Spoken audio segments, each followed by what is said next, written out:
Hi guys, welcome back to my channel. This time I'm gonna do something a little bit different.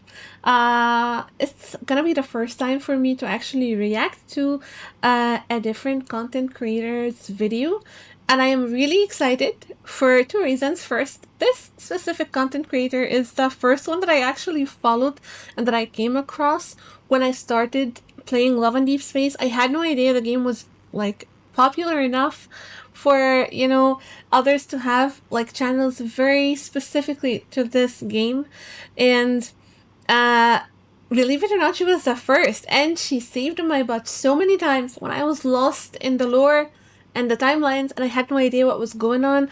I was really new when I was caught up like in the story, and I couldn't catch up to all the love interests, so her videos actually really helped me understand some really important aspects. She focuses on all the right details, and she explains it in a smooth and easy way, so you will not actually get lost in the story. And this is Angel's Corner. She really does deserve the title of lore queen. She is amazing.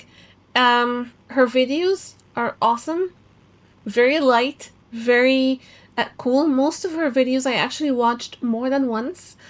I doubt that you guys are not following her, but if you're not, please do go ahead and give her a follow and watch her videos. She makes amazing videos, some of the best Love and Deepspace content on YouTube. I will of course drop her channel link. Thank you so much, Angel, for letting me react to this video. I'm really excited. So this video specifically is very important to me because I am actually a newbie when it comes to Otome. This, like Love and Deepspace, believe it or not, is actually my first Otome game. It's not my first gacha game, but it is, like, I did play other gacha games, but these were not, like, I didn't consistently play them. I played them for a while, I got bored, and then I dropped them. Or I just didn't have time, or I technically lost interest. And also, before I forgot, this video also features another awesome content creator, but I'm gonna introduce her when we come to her part. But I just wanted to say that I wanted to watch this and explore what exactly is Otome, how it evolved over time, because I really do have zero experience when it comes to Otome games. I'm just exploring Love and Deepspace right now, and because I got caught up in the genre, I did download a couple of games like Mr. Love Queen, so yeah, MLCQ and Tears of Themis. So like I had them already downloaded on my tablet and like totally updated, but I started MLCQ, but I'm kinda lost. This video will also help me like decide if I should dive in or not, if it's gonna be like my cup of tea or not. It's just, I think it's gonna be really cool. It's gonna be really informative. So let's go ahead and dive into the video and see what Angel has to say about this.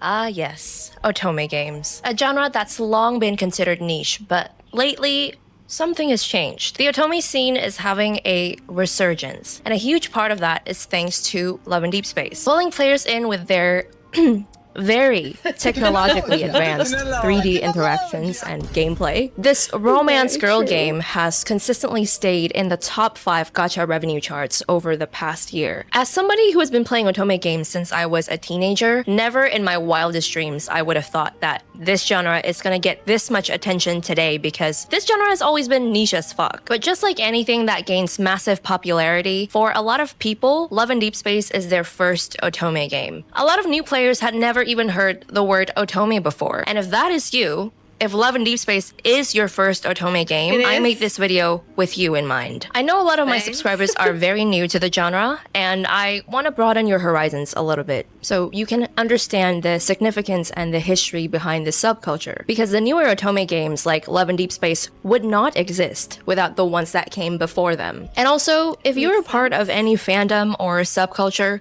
it's always good to know your roots, to have a general understanding of what you are part of, you know what I mean? So what exactly is Otome? The Otome from Otome games literally means young girl or maiden in Japanese, which tells you right away who these games were originally made for. They were games designed for girls, centering romance from the female perspective. But a bit of background on romance and dating games, they have existed long before Otome games.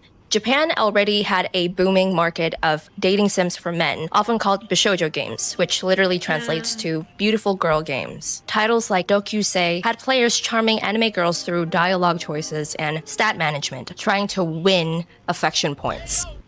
I think, yes, I remember when I was younger, when we... Like, I used to see these kind of games all over the internet, like these bishoujo games, I think. These are like the opposite of Otome games. It's all like dating games, but for the guys, I definitely seen this. I never played them. But, yeah, I remember I've seen those. Then, in the mid-1990s, the first true Otome game arrived, Angelique. Developed in 1994 by Koei, which is the same company behind famous titles like Dynasty Warriors and Fatal Frame, Angelique came from a brand new division called Ruby Party, founded at the suggestion of Keiko Arikawa. Everybody, bow down to this woman right here. She's basically the one who started all of this. So, Ruby Party was an all-women team. Keiko literally pulled women from humanities backgrounds and trained them from scratch to make a narrative-focused game. Her vision was simple but radical. She wanted to make a game for girls. Alongside her husband.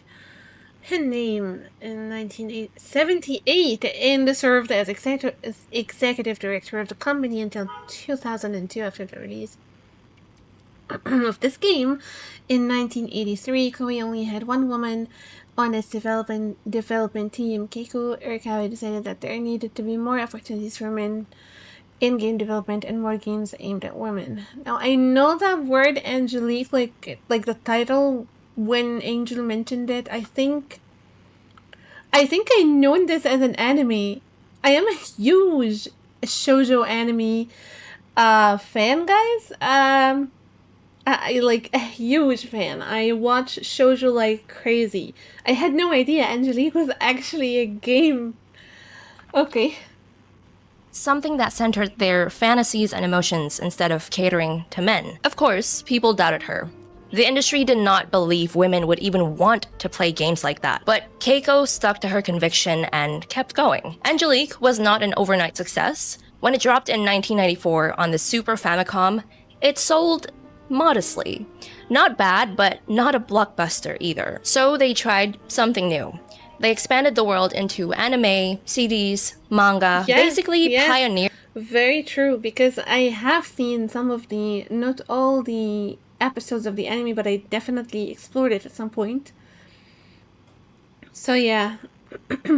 The game even looks like the whole media mix model we see everywhere now. And slowly, that persistence paid off. Angelique transformed from a curiosity into the foundation of the Otome genre. Guys, it took them 10 years to make this game because none of the women they hired had prior experience in making games, but they did it. And thank God they did, because they literally birthed an entire genre. The ultimate romance fantasy for women, by women. Since its release in 1994, Angelique slowly but surely proved that there was a market for romance games made for women. Over time, it helped carve out the space that would later become known as the Josei-muke media world, a whole industry of games, anime, and stories made with women in mind. So, assuming you're completely new to this subculture, Josei-muke literally just means aimed at women. It's an industry umbrella term used in Japan to label any kind of media made primarily for a female audience. Anime, manga, novels, games, you name it.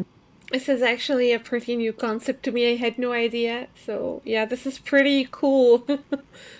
That means joseimuke is way broader than just otome. It includes everything from romantic shoujo anime to BL stories to women-targeted mobile games and visual novels. Basically, if it's made with female audience in mind, it falls under joseimuke. Now, the reason I'm bringing this up is not just for history's sake. I still see a lot of confusion, especially among new Love and Deepspace players, about what actually counts as an otome game. Some people even assume that the game is somehow gatekeeping from non-heterosexual players. And honestly, that's one of the big reasons why I wanted to make this video, because I am tired of seeing those comments pop up again and again in my comment section. So, what makes a game an otome game is not who's allowed to play it. It's the setup. If you're playing as a female protagonist and the romance options are male, then it's an otome. That is the genre's definition, plain and simple. If you're looking for non-hetero romance, there are other genres. BL, GL, or mixed gender dating sims that explore those dynamics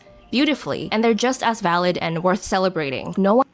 Yes, this is one thing that I wanted to say. I don't join in, like, or involve myself with Twitter posts, but I have seen a lot, and I mean a lot, of posts regarding this, and a lot of, like, people and players complaining, why can't we have, like, a male protagonist in the game? And I think I did definitely read this, and I understand that they would have their own, you know, their own games and everything. But they can still play this game and actually enjoy it. But we cannot, like, change the main character, and that's the idea, I think. That's what Angel means, at least. So I agree, but I have definitely seen a lot of comments and posts about this. And I definitely understand, and I agree, yeah. One is gatekeeping anyone. Each has its own space and identity. So, since the first Otome game was released in 1994 on the Super Famicom, the market grew as companies realized there really was a demand for games aimed at women. Over time, more and more Otome titles started being produced in Japan, spanning all kinds of settings and themes, from school life to fantasy, sci-fi, and even more mature storylines. But the peak? That came in the 2010s to late 2010s. And I'm gonna call this the traditional Otome era because a lot of the most iconic titles that shaped how players, including me, see Otome came from this period. This was the handheld console era. PSP, DS, PS Vita, this is where you can play most Otome games back in the day. And this was when big names of Otome publishing, like Otomate, really started making their mark and basically flooding the market. During this era, we got some of the most iconic titles ever. Hakuoki, Diabolic Lovers, Amnesia, and many of them even got anime adaptations. Yes! God, I was just gonna say, I watched the animes for both, for Amnesia and for Diabolic Lovers. I repeat, I had no idea these had games. Yeah, anyways, back when everyone was playing Otome games on their PSPs, I was playing Final Fantasy games. Yeah. And horror games and other genres. Definitely, I never explored Otome, even though I was, like, literally a hardcore shoujo anime, and still am a fan, and I watched it, I watch it literally, like, constantly, so I have no idea why I never explored this before. And thanks to the rise of localization efforts around this time, the genre finally started spreading to the West. Though it was still really hard to find English versions of most Otome games back then. This is something newer Otome players, especially if you only play mobile games, won't ever have to worry about, by the way. But for Otome players back then, we had to rely on fan translations or import copies just to play these goddamn games. Dang. I even had some friends who literally started learning Japanese just to play Otome. Like, you really had to put in the effort back then if you want to play. It was a different time, okay? Damn, I feel like an old person saying that. Back in my day, it was fucking hard. But yeah, slowly official releases started becoming more common, and that helped the genre grow worldwide. And that's how it reached Lil Ol Me. My very first otome was Hakoki, and my favorite traditional visual novel otome is Caller X Malice.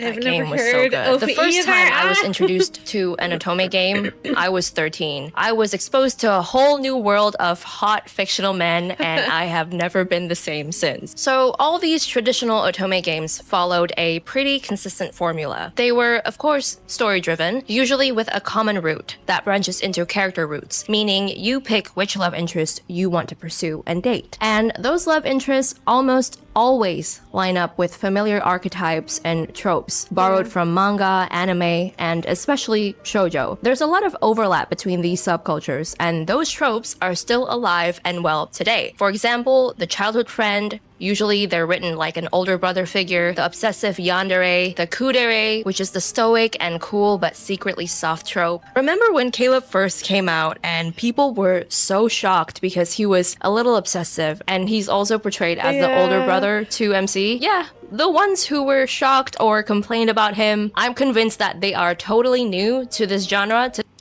I'm new to the genre, but I am not, like, I am a fan of the yandere trope, and that's why I mained Caleb. And actually, just his entrance scene and his trailer, I saw them, and I know it. I know he had me. I know it. He came to wreck my life. I already had 2 mains, and then Caleb had to come along to ruin my life and my wallet. Like, this man, and I am so happy that I was here for his debut. Like, I repeat, I am new to the otome genre, but I have always liked this trope. So I loved Caleb from the first second that I saw him. To the subculture, because those of us who have been around, we are not surprised. We've seen this trope so many times, and trust me, we have seen worse. Compared to the ones we've seen before, Caleb is so tame. Traditional otome games also loved their Now I want to know, like, the more obsessive ones. I want to know, guys, like, yeah, I hope Angel really does mention some of the names of some of the yandere, like obsessive yandere, guys, so I can play these games. multiple endings. Every love interest usually has a good ending, a bad ending, sometimes multiple bad endings, plus a neutral one. And the bad endings, they can get really brutal. I'm talking about heartbreak, betrayal, death, sometimes even the MC getting killed by the love interest you trusted the most. It's not just you didn't get the guy, it's full-on emotional devastation. But that was part of the appeal. A lot of players wanted to see every ending, even the horrible ones, just to experience. I had no idea. And we keep calling love and Deepspace love and depression. I mean, hear this. Oh my god, I hope we don't... Like, just the bad endings in the Catch-22 cards actually broke us into little pieces. And I don't think I want to see any more bad endings in Love and Deepspace. I think the main story and the myth are already heartbreaking enough. But if they're gonna, like, you know, play the same way like normal traditional otome games, I don't know if where this will happen eventually. I am not sure. Because I repeat, I don't think this happened with MLCQ or with Tears of Themis. I hear these are still like... I don't know. I am not sure. I have to play them first. But I did read, and I don't think I read anything about a bad ending.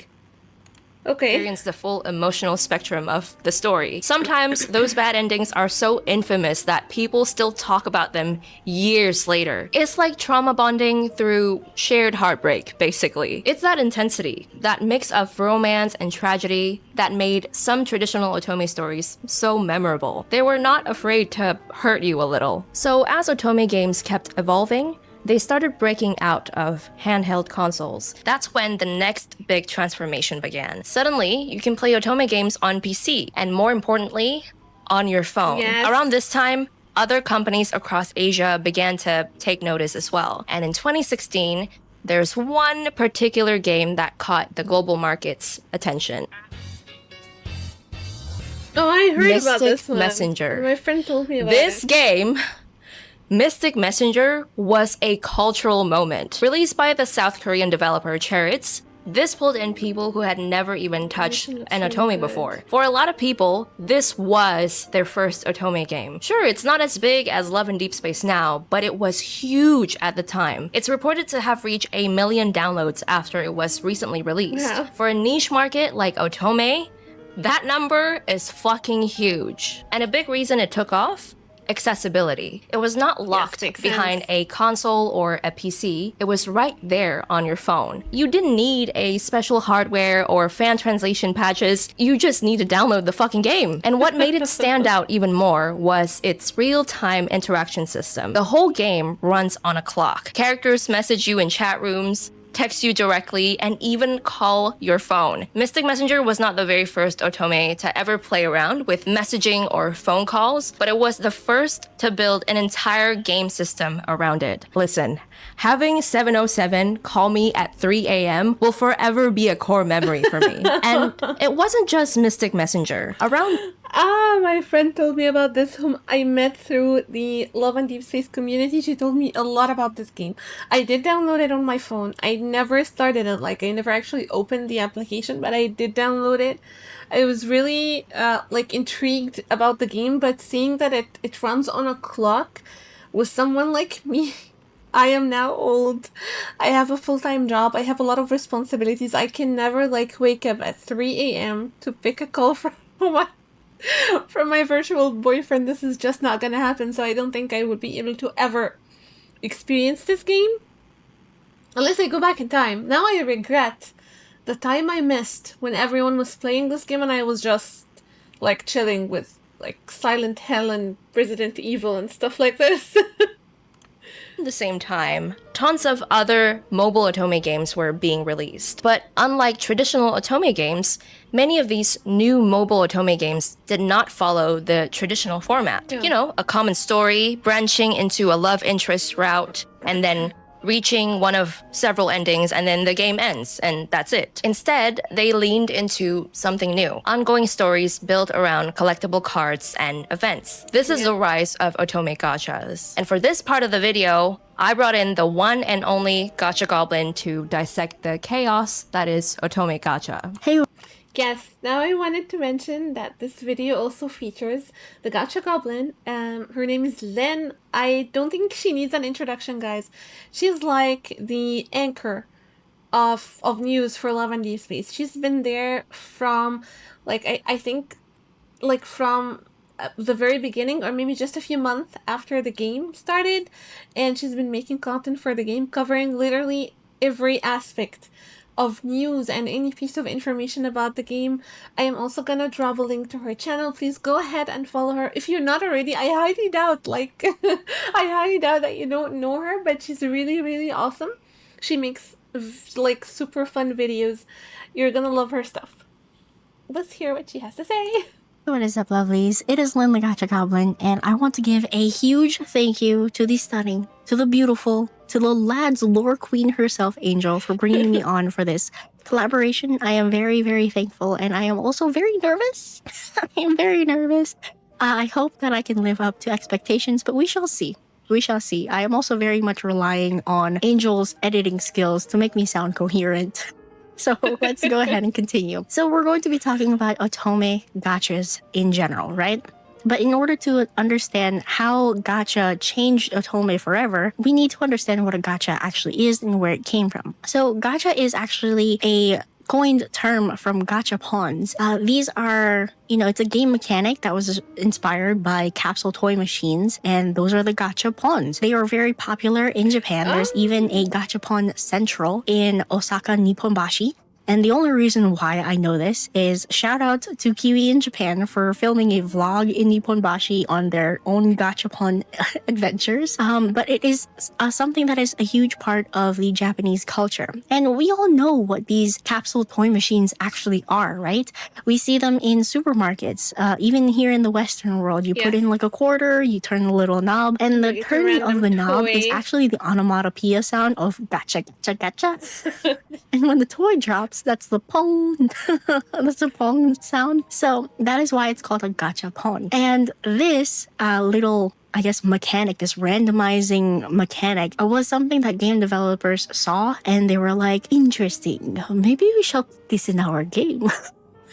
So then in the early 2010s, this was a game mechanic that was implemented into different games. And the first one that I found was the Dragons Collectors, I believe is what it's called. And this is actually a game that was not brought over to the Western world. This was mainly just in Japan. So this gacha, aspect has been around for quite some time, even before Genshin. And most people only know what gacha is because of Genshin Impact. But that was very much later into the 2010s. I think 2019 is when gacha actually became more widespread and well known to the general public in the Western world. But let's talk about why gacha is so impactful, why it's so addictive. It is very similar to gambling. Okay? It is. Because you have that varied results. You never know what's going to come up. You never know if you're going to win. And in the early gacha systems, it was very much a rodeo because you never knew what you were going to get because there was no pity. There was absolutely no pity system that would guarantee you a rare card or a rare item or something that was of high, quote-unquote, high class, right? So that is how the gachas were back in the day. Now, this also adds to the fact that these games have limited time events. These limited time events that have implemented the gacha system in it will give the user, of course, a FOMO, a fear of missing out. If I don't pull on this now, it's going to go away. I'm never going to see it again. When am I going to see it again? Are there... Yeah, I suffer from the FOMO. I have been suffering from the FOMO since I started playing Love and Deepspace. I have not missed one freaking banner since I started. Oh, I hate my life. reruns. And then this also comes with like the collective feeling of dopamine whenever you win that 50-50 or whenever you win that amazing prize or something that you really, really wanted in a gacha game and in your polls and whatnot. That is something that breeds more, addictive feelings into playing these games. And this is something that, of course, as game developers started implementing this more into different genre games, the Otome genre developers kind of saw this and they were like, maybe we shall start implementing this in our games as well. Now, this started off very slowly. It wasn't the central portion of what Otomes were back in like the mid-2010s. In the mid-2010s, a lot of different Otome games started to get localized and brought to the Western world. And this actually started with, I can't quote any names of Otome games, but I know that one that was very, very popular at the time was actually Obey, which actually had some gacha mechanics in it, and all of these other smaller games like the Ikimen series and the Sengoku something ninja series that I used to play. Those all had small aspects of gacha in them. It wasn't the central portion of the game itself. It was just like an additional thing that could help you win keys to unlock another chapter, or could help you unlock more stamina to do something else, or it was just things that were cosmetic and not necessarily the central part of experiencing the story and learning about like the love interest and all of these things. But as we've gotten to this point now with Tears of Femis and also MLQC and Love and Deepspace, we see now that gacha has become more of an integrated part of the actual game itself. And this is kind of where I'm calling this the Grand Awakening, because now game developers have found a way to kind of incorporate gacha as like the main gaming point of these games. Let's just look at Love and Deepspace in itself, right? In old Otome games, you would used to go through a general storyline, and from that general storyline, you would choose the specific love interest that you would go for. And then from there, you would experience a finite amount of different routes and choices that mattered in the story that would lead you to a good ending, bad ending, or whatever. But in a game like Love and Deepspace, you don't really have choices that matter. Yes, you have like these quick time events and all of these different things that we have in limited cards, but those don't actually affect the grand story of the game itself. And this is where Gacha kind of changed the way that Otome was working. So Gacha itself creates a kind of format of a game where it is a live service game that is constantly updating and constantly generating more money, whereas the traditional Otome games was something that is more finite. You had a finite number of routes that you can take, a finite number of love interests and happy endings, sad endings that you can experience before you were basically done with the game. It was a one-time purchase for maybe, I guess, 48 hours of gameplay, as opposed to something like Love and Deepspace, where we're not even close to the ending of a story. We're basically turning the front page right now because we are just 1 year into the game, and we haven't even gotten to a point where we understand the lores of all of these different characters in Love and Deepspace. And that's 100% not the way that traditional Otome games were back in the day. This is a format in which companies can constantly generate more money for themselves because you don't have this finite route that you're following anymore. You don't have this locked-in timeline that you're working with. You have something that is easily expandable, something that is easily grown upon and stackable in a way where people can constantly keep coming to the game, learning about the characters and whatnot, and you never have like a stop. It's like an open faucet, basically. Now, the only time a gacha game will ever fail is if they stop generating money to sustain the game itself. And that means that it's going to EOS. Now, what is EOS? EOS is end of service, and this is when all of the servers actually shut down. And it's not like you get a complete story. That's not how it really works. You basically just lose access to the game. That's how an end of service works. There is no quick little wrap up. Sometimes if you're lucky, there is, but typically, no. There is never going to be a happy ending where you have a wedding or you have kids or whatever you want your ending to be. It is just a restructured live service model, but it technically still is Otome. So what are the pros and cons of having a game like this? So let's first talk about the pros, because some of these pros are actually something that is really, really nice. Now, you would probably agree with me if you're somebody who is familiar with my channel, but with a live service game like this, you build a community. And honestly, it is one of the best things that I would say that Gacha has really brought to the internet, I guess, is that it builds a community. Now, look, some communities suck.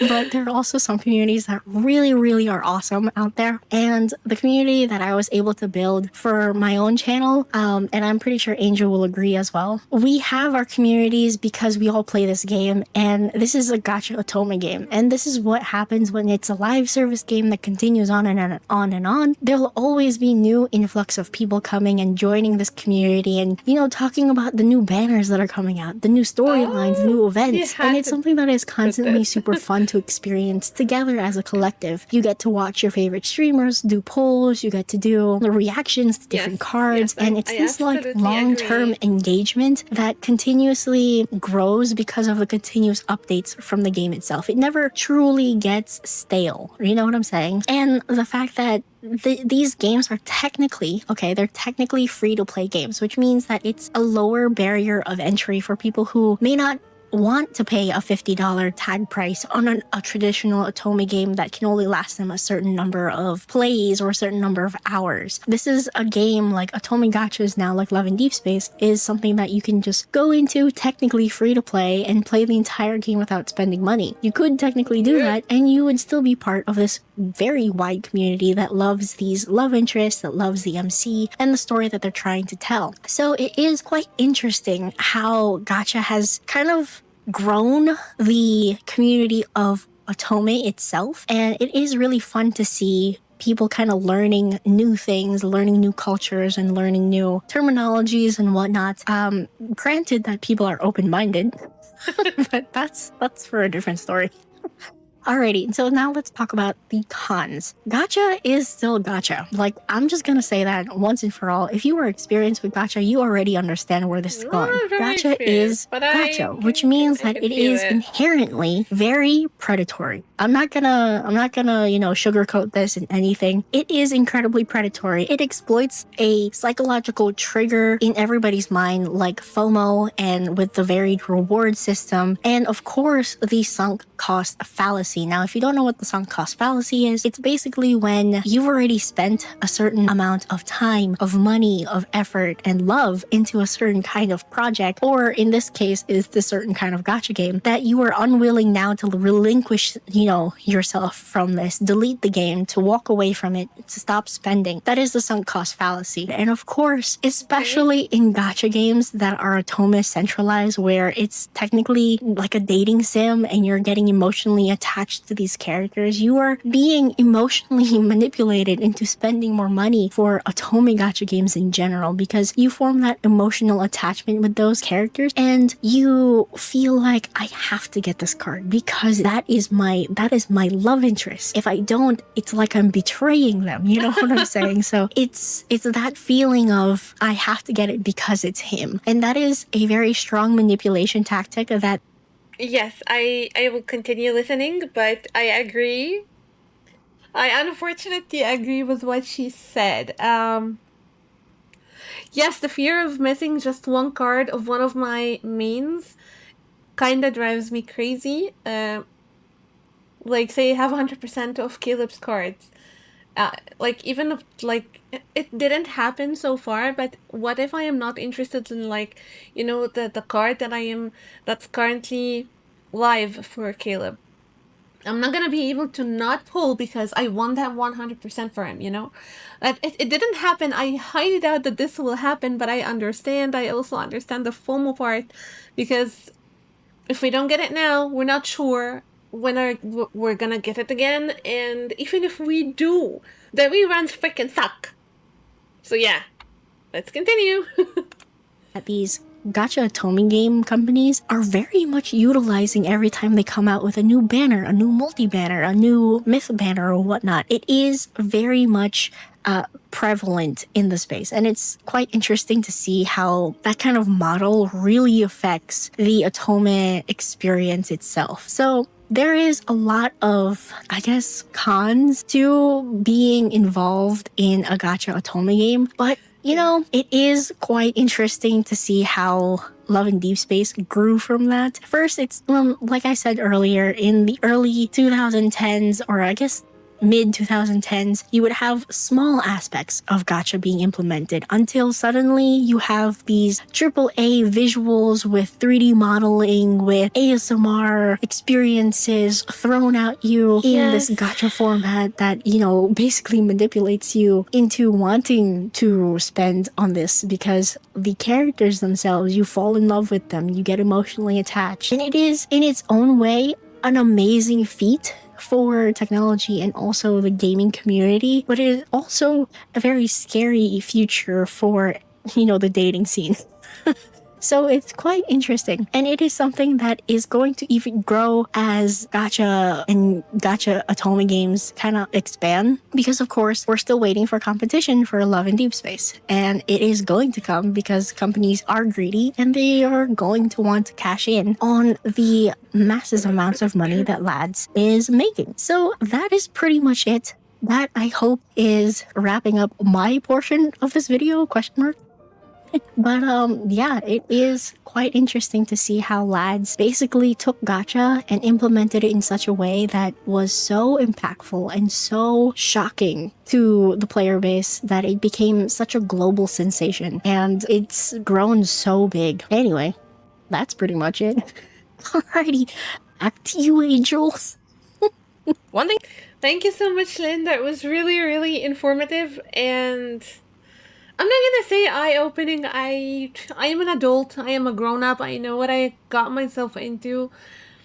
I do want to make a video, and I am working on it. It would be the first video that I actually I'm not gonna say write a script, but kind of write notes, because I improvise, guys. I improvise all my videos, and I end up forgetting the important part that I wanted to talk about, and I kind of also forget, like, when I'm talking about something, I forget the point that I want to, or the initial point that I wanted to say, or to pinpoint. So I wanted to make a video on how Love and Deepspace really did affect my life currently, like in the last few months, especially the last 2 to 3 months, because it did have an effect on my life, a different effect. It is a positive one, I promise. I am working on this video and I hope that I can record it and edit it very soon, but let's just get back to Angel now. I just want to say, I am so grateful I started playing Otome games in the early 2010s, during the console era, when mobile gacha games were not really a thing yet. Because if I had access to that as a 13-year-old kid, which is the age when I started, that would have absolutely messed me up. The gambling part is one thing, but the parasocial part, that was already strong in older Otomes. Now, with mobile, it's like that got amplified 10,000 times. I am genuinely so glad I did not start playing gacha otomes until I was an adult. But man, if someone showed my 13-year-old self a Love and Deepspace cutscene and told me this is what otome games would look like in the next 10 to 12 years, I think I would have cried. Like, what do you mean we get animated romance scenes instead of just a picture of main characters being cute? And don't even get me started on the writing, lore, and world building. Look, there are plenty of things to complain about when it comes to Infold because they are not perfect, but you've gotta give it to them when it comes to the writing. The characters— Yes, I agree, and I agree.